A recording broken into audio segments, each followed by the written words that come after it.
ברוכים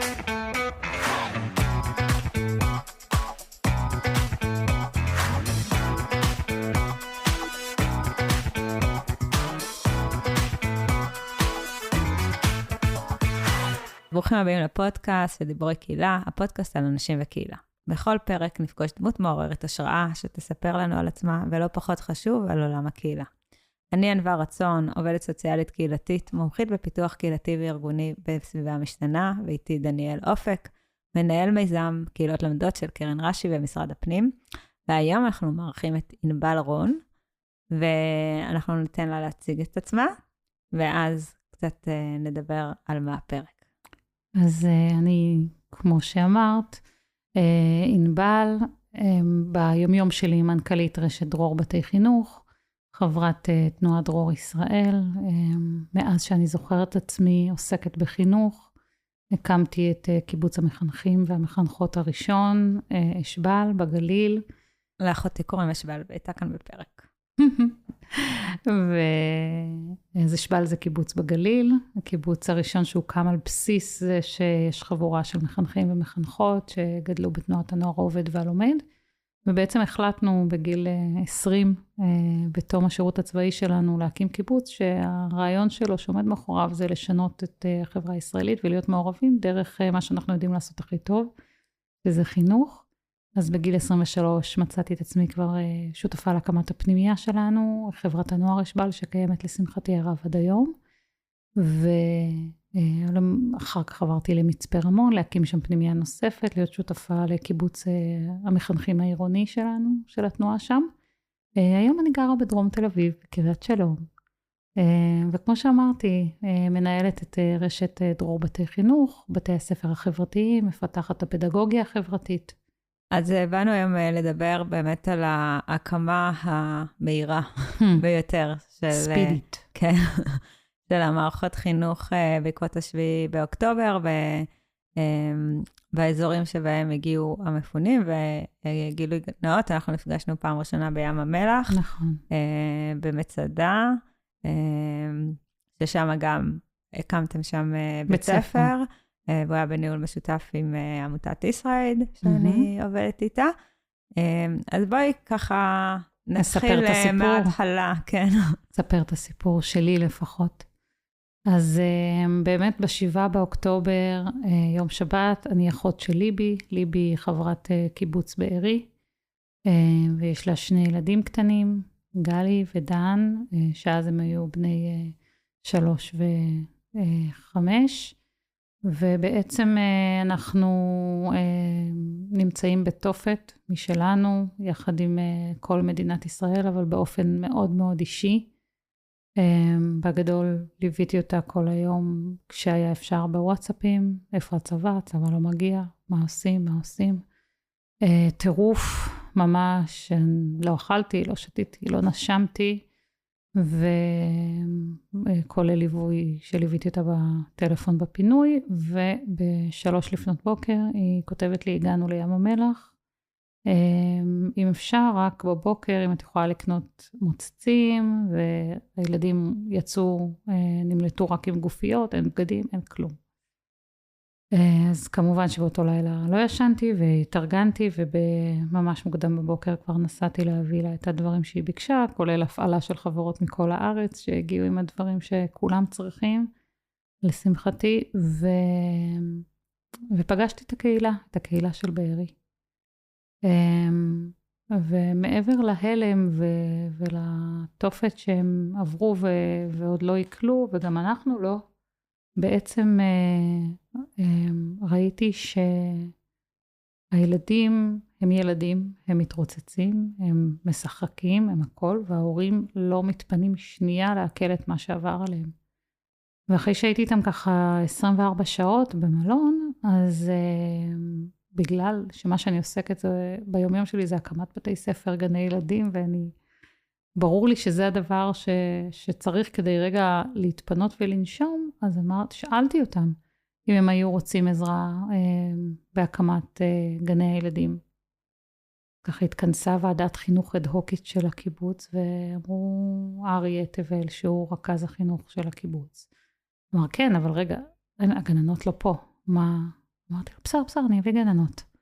אבל מה אתם רוצים? והם באמת אמרו שהם רוצים את גני הילדים שלהם, של הקיבוץ, שזה 7 גני ילדים, כולל תינוקיה, ל110 ילדים וילדות, שנמצאים רובם במלון. ואמרתי, אוקיי, נביא גננות. וככה התחלנו, שהיה ברור שיש אתגר מאוד מאוד גדול, גם בגננות, איתור הגננות, וגם בפיזיות, זאת אומרת, איפה הגנים יהיו. חדרי המלון דפוסים על ידי קהילת בארי, שזו קהילה מאוד מאוד גדולה, ואין שטחים יותר מדי לעשות בהם, וגם המלון בכלל, את יומיים, 48 שעות אחרי הפינוי, מלון לא חשב או לא תיאר לעצמו, שמשהו צריך לעשות זה להקצות שטחים להקים גני ילדים. אז היו לי ככה, היה לי את האתגר של למצוא גננות, היה לי אתגר של להבין איפה הגנים יכולים להיות, וחוץ מזה, את האמון של הקהילה. זה מה שהיה לך, למרות האתגרים. כן. כי האמון של הקהילה לא היה לך ישר? הם היו בהלם, אני לא יודעת אם היה לי או לא היה לי באותה נקודה, לא ידעתי אם סומכים עליי או לא סומכים עליי, הם לא הכירו אותי. ואז בעצם... אז הצורך כזה בלרכוש את האמון ולעבוד עם הקהילה. כן, כן. אני חושבת שכל מי שעובד עם קהילה זה הדבר הכי חשוב.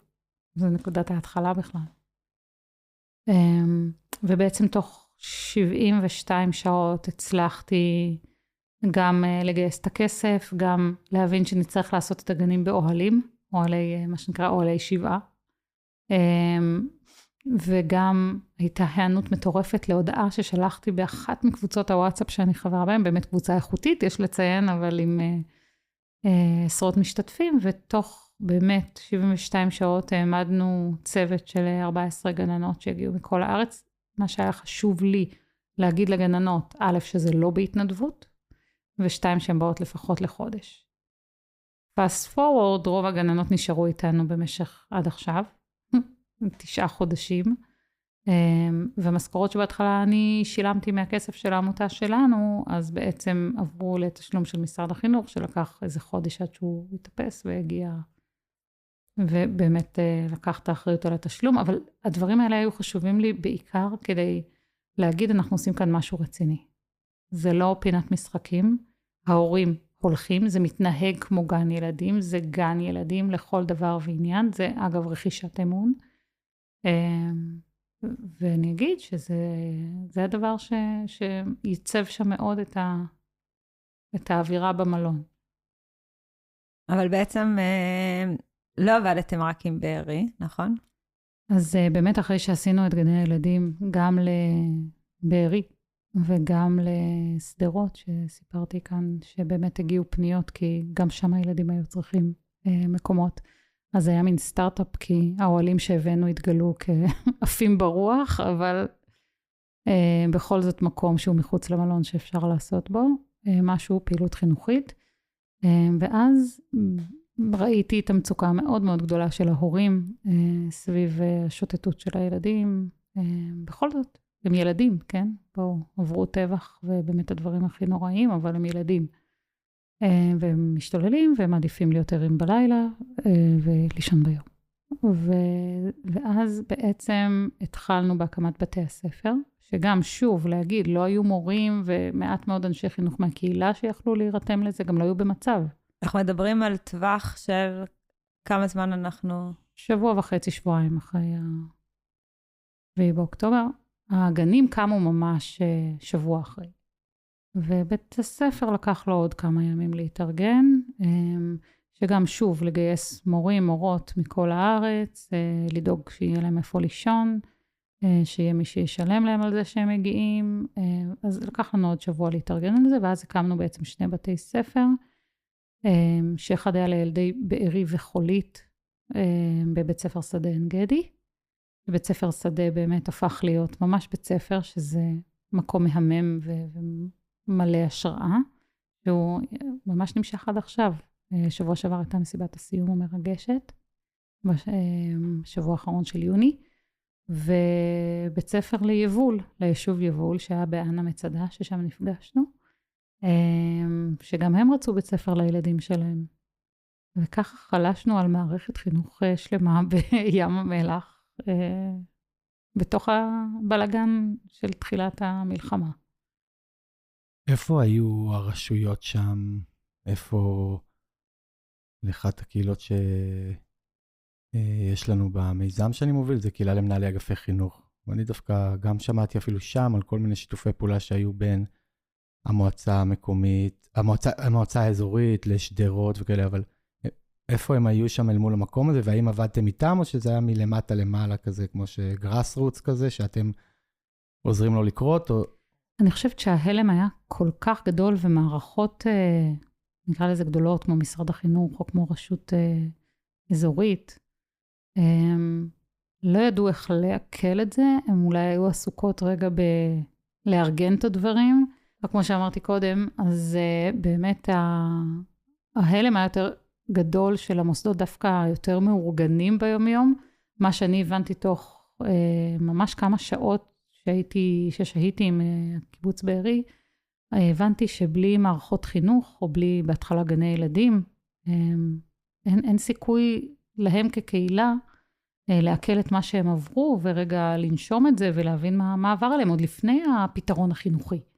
אני חושבת שאף אחד לא יכול לדמיין את זה, שוב, אף אחד מבחינת מערכות גדולות, שזה יהיה הצורך, ולי היה מאוד ברור שזה הצורך. אז אתה שואל על שיתופי פעולה, בהמשך היו שיתופי פעולה. בהתחלה זה, אני אגיד רגע בחוויה האישית שלי, היה מאוד לא פשוט. מאוד לא פשוט, החל מרמת, תנו לנו אישורים לבנות אוהלים, מה שאנשים מאוד מתקשים לתת, כי האחריות בסופו של דבר עליהם, אפשר להבין את זה, אבל גם אפשר להקל. בטח שלא מורים, שהם היו המורים שלהם, אבל אני אגיד רגע באופן אישי, לי זה היה במובן מסוים די נוח, שיכולתי באמת לפעול באופן חופשי, מה שבמציאות היומיומית הוא הרבה יותר קשה. הרבה פעמים, כאילו בהקשר לתשובה שלך, באמת מה שקורה זה כמה שהמערכת יותר גדולה, ככה היא יכולה להיות פחות גמישה, כדי להגיב בחירום, ששם צריך חצי הגמישות. נכון. ואז אנחנו נראה הרבה פעמים את ההתארגנות הקהילתית קורית הכי מהר, או אנשים מהשורה, כמו שראינו בתוך המענים. אחרי זה רק הרשות יכולה איכשהו להיכנס למקום הזה, ובסוף, גופים מאוד פורמליים וכבדים, כמו משרדי ממשלה, כי... זה ממש היה ככה. כי יש להם רגולציה, יש להם המון דברים שכובלים אותם. יש רגולציה, וגם הם לא היו שם, הם לא היו בים המלח. אנחנו היינו שם, אנחנו ראינו מה הצרכים, ראינו מה האפשרויות. עכשיו תלכי להסביר למישהו בטלפון מתל אביב, מירושלים, מה הצרכים. זה בכלל לא בסדר היום היה, היינו צריכים כמה שיותר מהר להניע מערכות חינוך איכותיות, אני אגיד. הם לא היו מערכות חינוך אד-הוקיות מהבחינה... לא בייביסיטר עכשיו. זה הדבר שהכי הפחיד אותי. שהם יהיו בייביסיטר. לא, אנחנו עושים בית ספר, אנחנו עושים גן ילדים. זה אמיתי, זה קורה, זה מתרחש לזה סדירויות קבועות. כמו שאמרתי בהתחלה, אני יודעת איך נראה בית ספר, אני יודעת איך נראה גן ילדים, זאת העבודה שלי ביום-יום. עכשיו עשיתי אדפטציה לחירום, אבל זה לא משנה. לא רציתי שזה יהיה משחקיות עם מתנדבים, זה לא הייתה המטרה.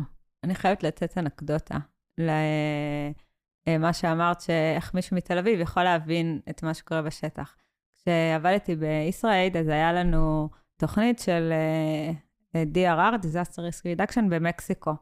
ובנינו אותה ביחד, והייתי מדברת בזום עם מי שנעלה את התוכנית, ובנינו מדהים, צוותי חירום, ומה עושים וכו' וכו'.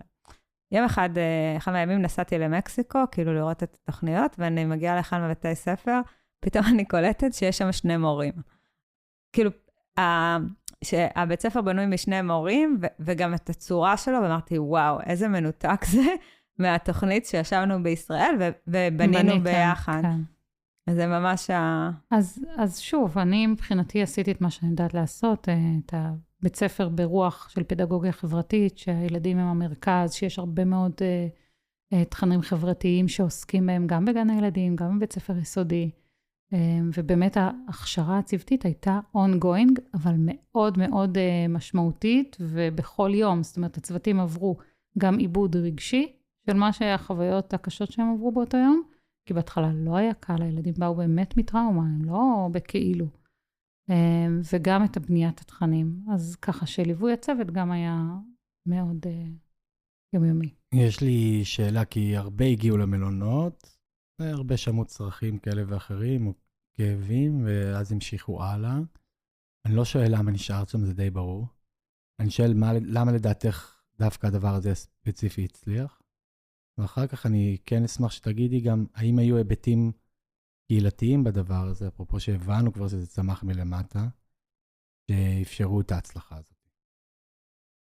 אני חושבת שכמה דברים גרמו לזה להצליח, או לפחות גם להצליח וגם להישאר לאורך זמן, כי גם ההצלחה, אתה יודע, לפעמים ההצלחה יכולה להיות חודש, ווואו, וכולם גוזרים קופונים עליה, אבל זה שהגנים עדיין... זה הצלחה מבחינתי, כן. אמרת שהגנים עכשיו סיימו את ה... לא, בית ספר סיימו, והגנים עוד... בית ספר, הגנים יסיימו רק כשהם יעברו לחצרים. זאת אומרת, הגנים ינעלו כשיהיה מעבר לחצרים, שזה באוגוסט. אז ההצלחה של זה הייתה... האמת היא באמת, כי הגיעו אנשי צוות שהלב שלהם היה, זה מין קלישאה כזאת להגיד במקום הנכון, אבל זה אנשים שבאמת נקשרו לקהילה, וזה מאוד מחבר לשאלה השנייה שלך, כי אם הקהילה לא היינו מצליחים לגייס אותה יחד איתנו, אז זה היה מתפרק. אמרתי בהתחלה כבר, וזה באמת דבר שהוא אחד מבחינתי, האתגרים הכי גדולים היו, זה לרכוש את אמון הקהילה. אף אחד לא הכיר אותי בבארי. לא יכולו לסמוך עליי שיפקידו את הילדים, באמת הדבר הכי יקר, שגם קשה להורים אחרי טראומה כזאת שהם עברו לשחרר את הילדים. וגם חלק מהטראומה הזאת זה המשבר אמון. הכל, נכון? הכל. ובעצם הקשר שיצרנו, שוב, בגלל שכל הזמן, אם אני יכולה לתת איזה טיפ להם, אם יקרו דברים כאלה, או בכלל בעולם, זה לשאול אנשים מה הם צריכים ומה הם רוצים. אני לא אמרתי להם שהם צריכים גנים, אני שאלתי אותם, האם אתם רוצים שנקים לכם מערכת גנים? ואז הם אמרו כן, ואז שאלתי אותם מה הם התנאים, ואז הם אמרו שהם רוצים שנשחזר את גני הילדים שלהם מבארי, ממש, שם בי שם. ואז אמרתי, בסדר גמור, זה מה שאני אעשה. אבל את לא שאלת אותם מה הם צריכים. כי אני חושבת שאם היית שואלת אותם מה הם צריכים... לא שאלתי מה הם צריכים. שאלתי אותם האם הם רוצים, גם לא אמרתי את זה, שאלתי אותם האם הם רוצים שנקים להם מערכת גנים. זה כאילו זו הייתה שאלה מאוד מוחזקת, שאפשר לענות עליה, כי הרבה מהגופים הפורמליים, נגיד, שהגיעו, שאלו מה אתם צריכים. ואי אפשר להגיד בכזה מצב מה אנחנו צריכים. שאלתי אותם האם הם רוצים שנקים להם מערכת גנים, ואחרי זה שאלתי אותם האם הם רוצים שנקים להם בית ספר יסודי, זה כבר היה לא כל כך פשוט לענות על השאלה הזאת. כי אז כבר כן נכנסה המדינה, ורצו להקים עוד בית ספר יסודי אחר, והבנתי שזה ייקח הרבה מאוד זמן עד שיקימו בית ספר יסודי נוסף. אמרתי, בסדר, אז נעשה משהו זמני, אבל העיקר של הילדים יהיו מסגרות. זאת אומרת, אין ספק שהפעלתי שם הרבה מאוד גם שיקול דעת שלי. אבל בהבנת הסיטואציה שהבנתי שאחרים לא יכולים לקרוא אותה. והקהילה עצמה הייתה מעורבת שם בסוף? כל הזמן. הם עבדו, עזבי רגע את הצוות שהבאת. אז אני אגיד. מי שהקימה איתנו את גני הילדים הייתה אליס שחר, שהיא חברת קיבוץ בארי, שהייתה עם 4 ילדים קטנים, ובעלה יוצא כל יום לעבוד במפעל, שגם הוא חזר לפעול אחרי 3 ימים או יומיים אפילו, והיא מונתה אד-הוקית להיות מנהלת הגיל הרך בקיבוץ בארי, וממש ביחד בנינו את המערכת הזאת. וזאת הייתה מערכת של בארי, קודם כל, לא הייתה מערכת של דרור בתי חינוך ולא של ענבל. זה ממש הייתה המערכת שלהם. אותו דבר עשינו בבית הספר, כאשר מישהי מהקיבוץ ליוותה את הקמת הבית ספר היסודי, וביבול ממש הם היו מעורבים. הילדים שם גם היו מעורבים בשם, כאילו בכל דבר. וזה בזכות רעות שניהלה את המקום. רעות רייס. אוקיי, אז אני קצת יקשה. תקשה. בארי ברור לי לגמרי. זה גם קהילה שהייתה חזקה לפני, ובסופו של דבר דרור ישראל ובארי מתחבר לי, וחינוך אותו חינוך. אבל גם דיברת על שדרות. נכון. מה היה שם? והאם זה היה שונה? כי הם לא יגידו לך איזה מה שמות הגנים, ושהם רוצים עכשיו חצר, לא. ופתאום אוהלים מבחינתם זה... זה לא היה באוהלים בסדרות באמת. בסדרות זה בעצם פנו אליי, לא סדרות, פנו אליי חמ"ל אזרחי, שהם הבינו שזה הצורך מעיריית סדרות, ופנו אליי, ואני אגיד, זה לא הייתה פנייה קלה בכלל. יש מתח, גם עם חמ"ל אזרחי, בכלל לקבל עזרה מגוף חיצוני, שהוא לא הרשות.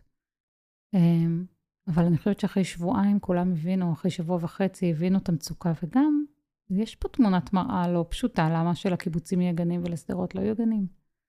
ואם יש אנשים שיכולים ורוצים לסייע פה בהקמת הגנים, אז קודם כל נסמכנו על כוח אדם של סדרות, זה היה ממש חשוב. וההקמה הייתה עם עידית דיין, שהיא הייתה קודם מנהלת בית ספר בסדרות, ומונתה להיות אחראית על החינוך בים המלח.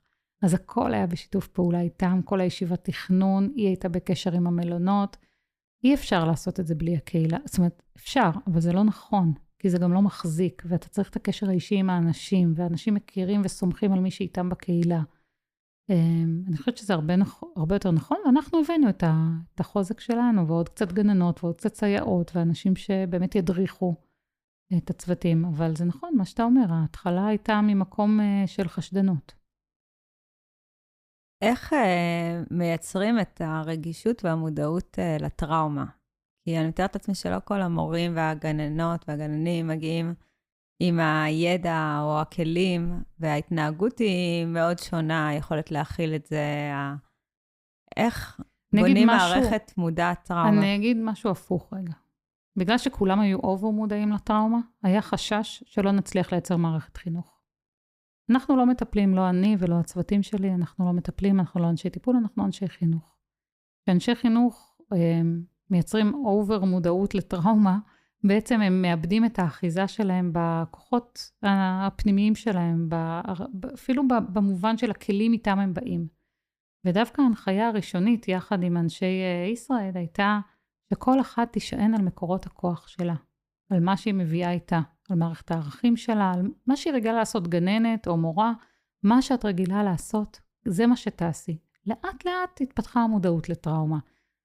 ברור שכשילדה מבקשת מגנן, אם הוא יכול להיות אבא שלה, כי אבא שלה נרצח, אז אף אחד אין לו תשובה ממש טובה על הסיפור הזה, נכון? ולכן הקמנו את המערכת התומכת, שכל יום מתאספים, ויש בהתחלה זה באמת היה כל יום במשך 3-4 שעות, עיבוד וכלים, אבל לא על ההתחלה להציף את זה, כי אם היינו מציפים את זה על ההתחלה, אז הגננות והמחנכים לא היו מצליחים בכלל לעשות את העבודה שהם באו לעשות, ובאמת התחומי החוזק שלהם. זה מזכיר לי, השיחה שהייתה לנו עם דוקטור מירית, סליחה שאני שוכחת את השם משפחה, שהיא עסקת במוביליות חברתית, וחוקרת מערכות חינוך בתוך זה. ואחד הדברים שהיא מדברת עליהם, זה שלפעמים כשלמורים יש באמת אובר מודעות ורגישות למשהו, הם אפילו קצת מבטרים ומייצרים נכון. איזושהי סיטואציה הפוכה, שבסוף חוטאת למטרה נכון. של התלמידים. לא, זה לגמרי שם. זה לגמרי שם, כי אם פועלים מתוך רחמים, אז אין חינוך. חינוך לא בא מתוך רחמים. ורחמים הם לא מניע טוב לחינוך, אני חושבת, שאתה כל היום עסוק בלא לפגוע ולא להעליב ולא זה, אז בסוף את לא מחנכת. את לא עוסקת בחינוך. ושוב, לטיפול יש מקום, אבל הוא לא, מבחינתי, הוא לא בתוך השדה הזה. אני חושב שגם הרבה פעמים, שוב, ענווה בטח מומחית לזה הרבה יותר ממני, אבל בספורט הזה של טראומה, זה לפעמים אין יותר מדי מה לעשות בהתחלה, וזה לוקח זמן עד שבכלל אפשר להיכנס להיבטים האלה. ובסופו של דבר גם, אני חושב שאתם נתתם מענה שהוא גם מענה פרקטי, וזה בסדר וחשוב, אבל בעצם היה לכם את התוספת הערכית והחברתית, שהיא אפשרה גם לדבר הזה להמשיך ולהתקיים, כי אני שמעתי על הפרויקט שלכם מבחוץ. אפילו הייתי במילואים, כן? ומה ששמעתי אני לא אנקוב בכל מיני ארגונים וכאלה, אבל שהרבה מאוד הגיעו לבתי מלון, עשו איזה משהו אדוקי, נתנו ממתקים, נתנו כאלה, אבל שהיו מעט מאוד, לצערי, זה מוזר לי, כי אנחנו כאילו באיזשהו מקום אנחנו אומרים להיות המומחים לזה, אבל היו מעט מאוד פרויקטים שבאמת גם בנו את זה תשתיתית, שבחוויה שלי תשתיתית זה ביחד עם הקהילה, ביחד עם הרשות, באמת משהו שהוא כאן כדי להישאר, וגם בעצם ראו בזה משהו שהוא באמת צריך להימשך, והוא לא עכשיו הדוקי, כמו שאמרת את זה מקודם. אני חושב שזה משהו שהוא מאוד מאוד חשוב, אני חושב שגם זה חלק מהסיבה שלנו, חשוב שתבוא אל כאן לבוא ולהציג תמונה שהיא רחבה, גם פרספקטיבה של זמן, של בעצם החשיבות של זה, כי אני משער, כן, אני לא יודע, אבל עכשיו בארי עוברים לחצרים, כן. נכון? אז שבארי יעברו לחצרים, הם כבר ידעו איך לעשות את זה. הם ידעו מה הדבר הנכון עבורם, איך בונים את זה עכשיו.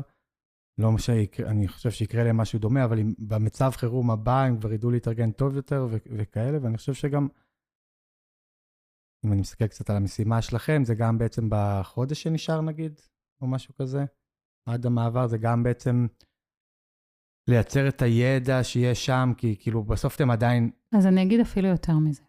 בעצם מה שקרה זה שאמרתי, עברו צוותים של דרור ישראל, עכשיו אני אספר שני סיפורים. על אלעד שנכנס, אלעד פלג שנכנס לרכז יחד עם אליס את גני הילדים, ובעצם אחרי חודש הביא כבר את הילדה שלו, הבן זוג שלו נשאר בתל אביב עם ילד תינוק, הוא הביא את הילדה שלו למלון, עד עכשיו היא בתוך גני הילדים של בארי, ואלעד ודן הבן זוג שלו החליטו שהם עוברים לחצרים, עם קהילת בארי. זה סיפור אחד. סיפור שני זה על הגנן שלנו, שבאמת יחד עם הבן זוג שלו גם, הוא ממשיך להיות גנן בגן שם. והקשר שנוצר בין, נגיד דרור ישראל, דרור בתי חינוך, לקהילת בארי, הוא קשר, וזה נשען מאוד על מערכת ערכים משותפת, אין ספק, אבל אנחנו הכרנו בעצם לקהילת בארי את הפדגוגיה החברתית. עכשיו, זה לפעמים נשמע סיסמטי, אבל אני אגיד שזה משהו מאוד מאוד עמוק, הפדגוגיה החברתית.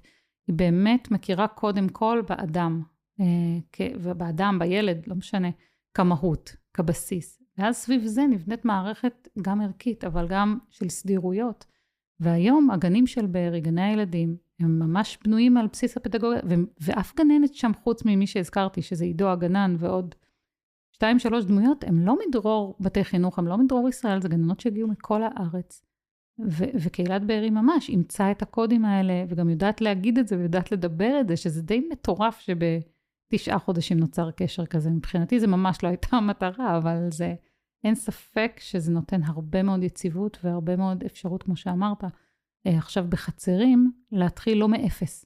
בעצם מתחילים עם תשתית מאוד יציבה ומאוד חזקה, ויש על בסיס מה לבנות את גני הילדים בחצרים, שזה עוד טלטלה שהילדים עוברים, ועוד מעבר, אבל הבסיס, התשתית הזאת, הקהילתית והערכית, נשארת. זה מעניין, אני רוצה לשקף לך את זה משהו גם, כי בסוף גן אפשר להסתכל עליו כמבנה, נכון? אבל יש את הפדגוגיה. ושהם, פניתם להם בהתחלה, אמרו לכם, אנחנו רוצים את השם, וכאילו שיראה בדיוק אותו דבר נכון. ברמה הפיזית, אבל בעצם, זה חשוב, כן? אני לא מזלזל בנראות, אבל בעצם מה שחשוב, שהם יקחו איתם, זה לא עכשיו את הגן, כי אנחנו מבינים מה לעשות, כאילו מבנה יכול להירס, או להישחק, או שמות, עם כל הכבוד להם, זה עדיין שמות, זה לא מה שבונה את המסורת. בבארי שם זה מה בסדר, אני גם בקיבוץ, אני יודע מה זה, אני עד היום, אני יכול להגיד שאני הייתי בגן אורן, ואין גן אורן היום בקיבוץ הזה. מה אתה? כן, ויש 2 גנים ולא 3 גנים. זה חולשה של הקיבוץ. זהו, הקיבוץ המשיך כאילו קיים. אז אני מכיר את זה, אבל אני אומר, דווקא הפדגוגיה, זה הסיפור החשוב. בעצם זה מה שצריך לבנות, זה בעצם התשתית והבסיס בעיניי, לא... זאת אומרת, הם יעברו לחצרים, ואחר כך לבארי, והם ימשיכו תמיד לקחת איתם את המקום הזה, וזה אותו דבר לגבי חוסן וקהילה. זה כמו, אם אתה בא מהעולם שלי, זה כמו המאמר של יערי, על סמלים תלושים. אז כאילו מתי סמל הוא פשוט רק סמל, ואין לו שום משמעות ותוכן מאחוריו. ומתי זה משהו עם מהות, עם תוכן, עם מערכת ערכית. עכשיו, הרבה יותר קשה להחזיק בפדגוגיה לאורך זמן, הרבה יותר קל להיחס בשם. ומה שמצחיק על המבנים, שגם הם פיזית עברו טלטלה, בהתחלה זה התחיל באוהלים, באמת אוהלי 7, עד שהתחיל החורף, ואז האוהלים עפו, כאילו רצו לעוף, כלומר תחזקנו אותם, ואז עברנו ליורטים. והיורטים זה הדבר הכי יפה שיש בעולם לעשות בתוכו גן, האמת היא זה גנים סקנדינביים בים המלח, בחום של 50 מעלות עכשיו. אבל זה לא משנה. עוברים לחצרים. ויורטים עוברים לחצרים. אתה יודע כמה שיחות היה בישראל על יורטים? זהו, אני לא יודע, יורטים זה במונגוליה, לא? זה כאילו, זה מתאים למדבר. ל50 מעלות אם יש מזגן. מדהים. אבל רציתי להגיד על מה שאתם מדברים כאן, שבעצם זה סממנים של צמיחה. במיוחד אחרי טראומה, היכולת להחזיק את העבר, את מה שהיה, היכולת לעשות את האדפטציה, ולהכניס גם משהו חדש, שיכול ללכת איתנו דומה אך שונה מהעבר, וזה ממש, אני חושבת שתיארת כאן תהליך של צמיחה בתוך, לצורך העניין כאן זה בתוך החינוך, בתוך זרוע מסוימת ועשייה מסוימת בתוך הקיבוץ. כן, אבל אני חושבת עוד משהו, ואני חושבת שעם כל הכבוד להמון דברים אחרים שיש בקהילה ובקיבוץ, אם החינוך לא היה יציב בבארי, הקהילה הייתה מתפזרת. אנשים נשארו, והם אומרים את זה גם, בגלל גני הילדים, בגלל בית הספר. זאת אומרת, אם זה לא היה במה להאחז. החינוך זה באמת, אני אומרת את זה בכל הזדמנות, זה תשתית הכרחית לקהילה. זה מה שמייצר את המילה הזאת שכולם משתמשים בה היום חוסן. זה מה כן, בדיוק. זה מה ענווה עשתה פרצוף. זה מה זהו, אנחנו כבר עושים פרצופים על חוסן? כן, זה הפרק הבא שלנו. אנחנו הולכים לערער, זה גם לא עניין של צמיחה, אנחנו הולכים לערער אבל את המונח הזה. אופה. זה מה שמאפשר לקהילה להיות קהילה, אני אגיד את זה הכי פשוט. כי אם לא, בגלל שיש באמת קהילה, לפחות קהילה כמו בארי, קהילות כמו סדרות, אם הילדים אין להם בסיס ויציבות, אז גם להורים לא יהיה. והיום הקהילות מתבססות על משפחות, לא על אנשים מבוגרים רק. וגם עם כל הטיפולים, והטיפולים כבודם במקום המונח, והכל בסדר, צריך לטפל ולרפא. הילדים צריכים הרבה יותר מהמשחקיות, הרבה יותר מההפעלות לשעות הפנאי, הרבה יותר מהחוגים, הם צריכים את היום-יום, את הסדר יום, אבל הם מחנכים מעולים כמובן, כן? בואו נשים את זה גם. אני חושבת שיש גם וגם וגם וגם. יש לי גם סיפור. כמעטפת, יאללה. אתמול הייתי עם צוות אגף החינוך של מרום גליל. מרום גליל זה מועצה בצפון, שיש שם 2 יישובים שפונו, אבל מעולם לא היה להם, זאת אומרת 30 שנה היה להם תיכון שלהם, הם מפוזרים בתיכונים בכל המועצות מסביב, ודווקא יש להם, ביסודים יש להם איזה זה, אבל יש להם בית ספר יסודי שלהם, שהוא בקרוב יהיה תיכון, זה בית ספר יער הראשון בארץ, שהוא בית ספר מדהים, אני ממליץ לכל מי שאפרופו חינוך, פדגוגיה, הולך לבדוק את זה, ואז בקצור עשינו להם גם על חוסן וכאלה, הם לא נפגשו 8 חודשים, באמת סיפורים מאוד מאוד לא פשוטים, לא בהיבט של הדרום, אלא בהיבט של המשך עכשיו וכאלה, אבל אני אגיד שהוא דיבר על זה שהם בעצם מעבירים את הבתי ספר עכשיו, כי הבתי ספר שלהם במיקום שהוא מטווח ולא יכולים להיות. אז, וזה סיפור, להעביר בית ספר. הוא אשכרה בונה עכשיו תיכון חדש. אני יודעת, אצלנו ברבית בונים את התיכון של סאסה.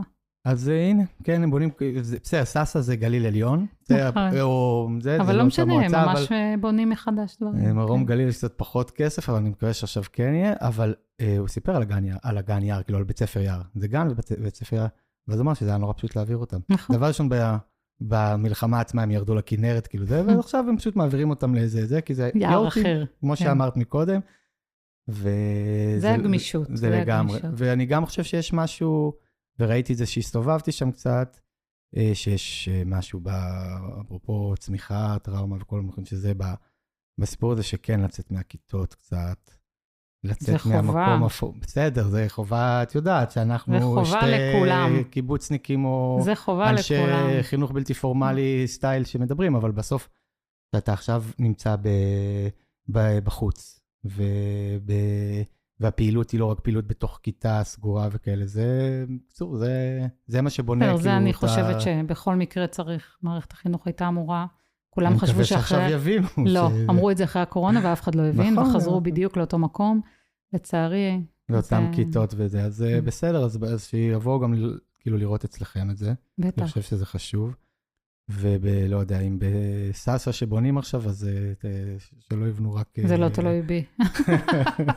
אז נראה לי, כאילו, אם אני מבינה את מה שאת אומרת, אני רוצה להגיד בין השורות, אבל לא אמרת את זה בין השורות, זה שהחינוך בונה בעצם את הקהילה, והחינוך מאפשר לקהילה את ההתקיימות בתוך משבר כזה גדול. ממש, ראיתי גם את זה ביבול, וראיתי איך ברגע שהילדים עולים על האוטובוסים, שהילדים של בארי וחולית עולים על האוטובוסים ונוסעים לבית ספר, גם אם מישהו דאג שזה חצי שעה ומה יקרה, ואוקיי. אז הם התחילו את הבוקר, עלו על האוטובוסים הצהובים, נסעו לבית ספר שדה עין גדי, והיה בסדר, היה להם בית ספר מיוחד, שונה, אחר, והיה להם מקום להיות בו, ומקום להתחנך בו ולגדול בו. האירועי סיום היו מטורפים עכשיו, גם כמות ההוקרה מהקהילה. אני אשלח לכם אחרי זה את הסרטונים, חבל שאפשר נעלה את זה, להראות כן, פה. תשלחי לנו. אני אשלח. אנחנו נשים את זה בקישור אחר כך. לא יודעת מה מותר להראות, אבל בסדר. אבל גם באמת הילדים עצמם, איך שהם מדברים ואיך הם מספרים על החוויות שלהם, זה... אין ספק שעשינו את הדבר הנכון. זאת אומרת, באמת כדי לאפשר לפחות להקל את מה שהם עברו. ואני חושבת שגם עבדתם בתוך שותפויות, אם זה עם הקהילה עצמה ועם ישראל ועם משרד החינוך ועם מחלקת חינוך, כאילו כל אחד יצטרף מתישהו יוכל, כן? לאט. אבל לא, אבל עם גם ישראל זה היה מהרגע הראשון. אבל זה גם מעניין לשמוע את התהליך הזה. אז בתוך זה היו באמת, אני מצאתי שותפות שביום קשה למצוא במדינת ישראל. באמת השותפות עם ישראל הייתה, שלא הכרתי אותם, הם לא הכירו אותי, בדרך כלל הם לא פועלים בארץ, לא בדרך כלל, אף פעם הם לא פועלים בארץ, וכיוון שזה אירוע חירומי, אז לשמחתי הם קפצו והתייצבו, טלי ונעמה ויותם שליווה את זה מרחוק, אבל באמת הייתה שותפות מדהימה, והבסיס של השותפות הייתה שלאף אחד מאיתנו לא היה אגו. זה לא עניין אותנו, לא הקרדיטים. אגב, לא הרולאפים של כל הארגונים, דניאל, שציינת. זה לא ה-DNA של אף אחד מהארגונים שלנו, וזה אפשר לנו באמת ככה כל הזמן ללכת ביחד, ולחשוב ביחד, וישיבות לילה, וישיבות בוקר, ולחשוב איך אנחנו עוד מקדמות, וכל אחד לוקחת תחום אחריות, וביחד אנחנו ממנפות את זה. באמת, זה שיתוף פעולה שהניב דברים מדהימים. ואז גם הרשויות חברו לזה. תראי, בסוף, אני בן אדם של קהילה, מאמין בדברים שיצמחו מלמטה למעלה, אבל כשאני מדבר היום על שותפויות, אני אומר שזה קשר כזה עולה ויורד, זאת אומרת, זה כל הזמן, צריך שיהיה דברים שהם באים מהשטח, מהקהילה, מהאנשים, אבל גם צריך שדברים לבואו מלמעלה, וצריך להיות מחובר.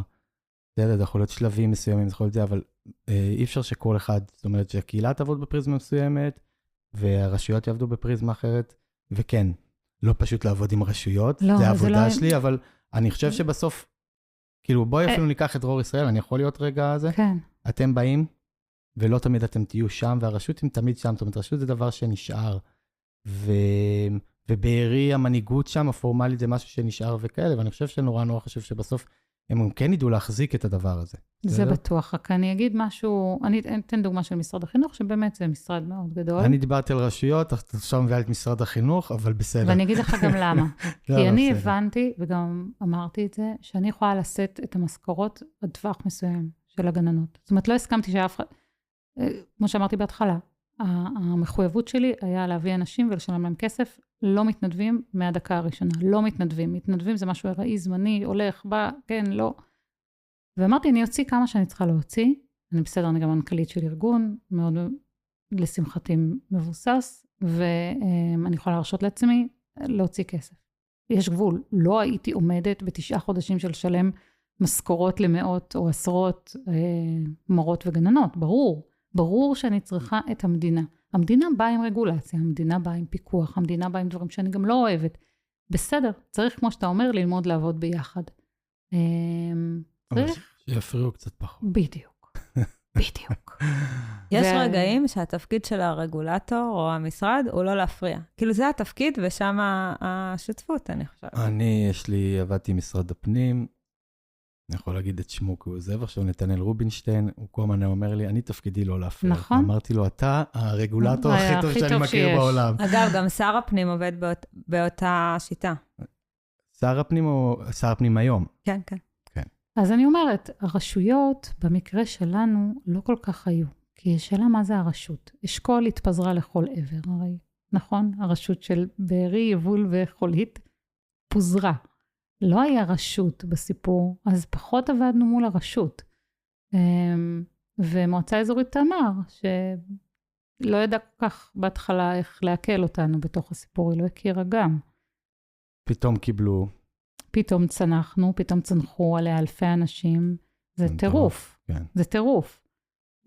בסדר, אנחנו, באמת אני אומרת, זה עקב בצד אגודל, אבל בצורה מאוד מאוד מהירה. ואני חושב שבסוף הייתם שם. את עברת לגור שם.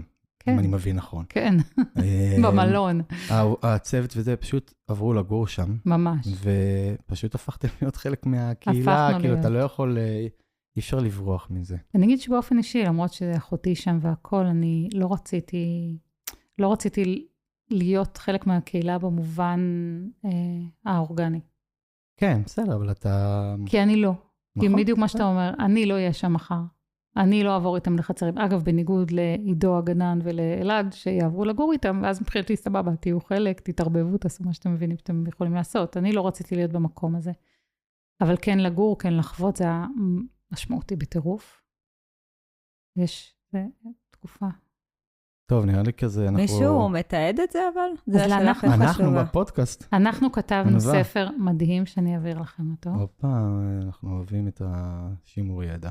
כן, ובזכותה של דוקטור מאיה ויזל, שהיא חברה שלי, שגם באה לעזור לי שם עם הגנים של סדרות ושל בארי, אז יש לנו, היא כתבה ממש... סיפור? לא, ממש ספר מתעד.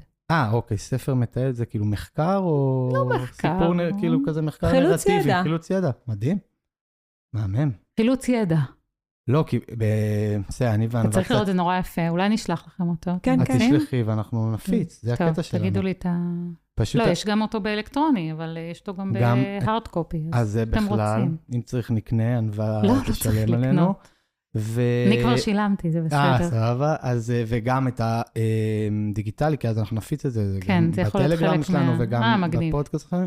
אני אגיד פשוט כי אני וענווה, משם התחיל הפודקאסט שלנו, והסיפור של הידע הוא מאוד מאוד חשוב. הוא דרמה. ואני רואה את זה גם כרגע עכשיו, שאין, לצערי הרב, אגב, גם בקורונה זה היה שוב פעם. נכון. בקורונה, סיפרתי את זה פה מלא בפרקים, שבקורונה אני חזרתי למלחמת לבנון השנייה, וקראתי את כל החומרים שיצאו, ואז עוד הוציאו, כן? בקורונה גם אחר כך נראה לי פשוט כבר לא הוציאו, ואמרתי, וואו, כמה חומר יש פה, שלמה לא השתמשו בו בקורונה, ואז אני אומר, רגע, הקורונה, אנחנו יכולים להשתמש בזה, אז בעיניי המשימה, אנחנו עדיין בתוך זה, אבל כאילו... מעבר לשימור הידע, יש בזה משהו גם לאנשי הקהילה, כי הרבה פעמים זה מרגיש כל הזמן שאין התקדמות, כאילו, הכל מייאש. אבל אני חושבת שכשיש תיעוד ואפשר לראות את הדרך... את הסיפורי ההצלחה. שעשו, לגמרי. זה פרייסלס לקהילה. כן, אז אני אעביר לכם את זה ואני אתן לכם גם את הדיגיטלי וגם את הארד קופי ומה שאתם רוצים. בגלל זה גם יפה שזה בסיפור. אני מקווה. זה לא סיפור, זה ספר. זה ספר עם תמונות מאוד מאוד יפות. את מכירה מחקר אקדמי שישים תמונות? זה ויזואלי מאוד וזה יפהפה אז אנחנו ככה לקראת סיכום, ונשמח ככה אם תוכלי לתת כמה טיפים. טיפים לטבח הבא.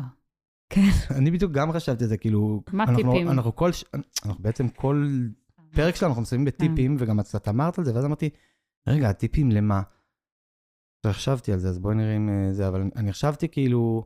קצת גם דיברנו על האירוע הבא, וזה, מה הטיפ שלך טיפים לרוחות הצפון. או טיפים לצפון שעבור מצב חירום.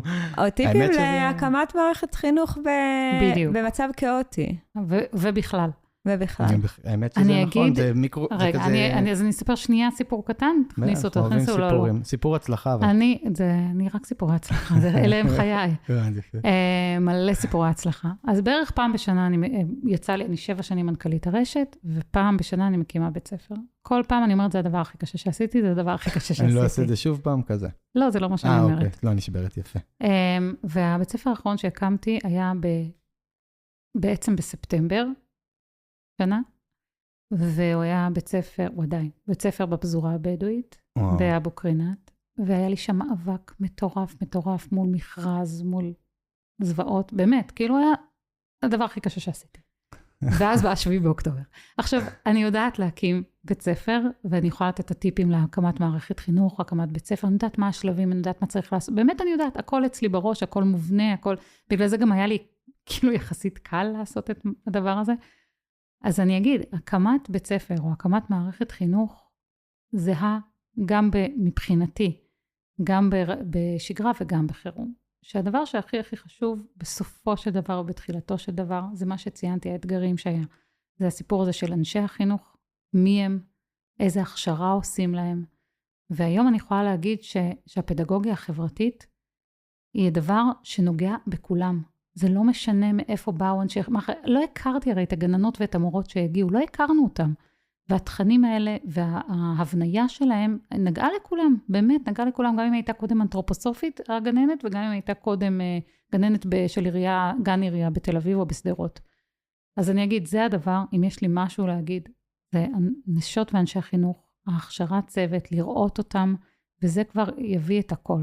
אז זה הדבר, וכמובן הקשר עם הקהילה, לא לעשות את זה מעל הראש שלהם, לעשות את זה יחד איתם, תמיד שיהיה נציגות של הקהילה, תמיד, תמיד, תמיד. מהמם, הנה, ויש לנו טיפים. ומי שרוצה, אני כאן להקים איתו מערכת חינוך. נשים גם את הפרטים עלייך, על דרור ישראל, על הבתי ספר. דרור בתי חינוך. דרור בתי חינוך. דרור ישראל זה כן. סבבה, אז דרור בתי חינוך, תקבלו את כל הכישורים, ואנחנו נשים את זה בטלגרם, ובקבוצת וואטסאפ שלנו, וכמובן בתיאור הפרק, אז אתם מוזמנים אחר כך להיכנס ולראות את זה שם, ונגיד תודה לענבל. תודה לכם. תודה שבאת בתקופה כזאת, זה ממש לא מובן מאליו. אני רוצה להגיד איזה משהו לסיום. אמרתי לכם את זה מקודם, שאני הגעתי מיום עיבודים של החטיבה שלי במילואים, של אחד הגדודים שם, ונורא התרגשתי לראות שאנשים הגיעו, וכל אחד שמגיע למילואים, בטח בתקופה כזאת, ואחרי כל כך הרבה זמן וזה, אז הוא גיבור מבחינתי, באמת. אז גם שאת דיברת, אני חשבתי על זה, כאילו איזה מזל שיש בסוף, אמרת בני אדם קודם, שפדגוגיה מבססת על בני אדם, שיש בני אדם שהם הגיבורים, והם באמת נותנים לנו גם לפעמים אורך רוח לנשום, וגם כאילו באמת מאפשרים לדבר הזה, הלא ברור מאליו הזה, שלא יודע, נקרא מדינת ישראל, או החברה הישראלית, איך שתרצו לקרוא לזה, להתקיים, אז ממש. תודה ששיתף. בטח. להתראות. תודה לכם. ביי ביי.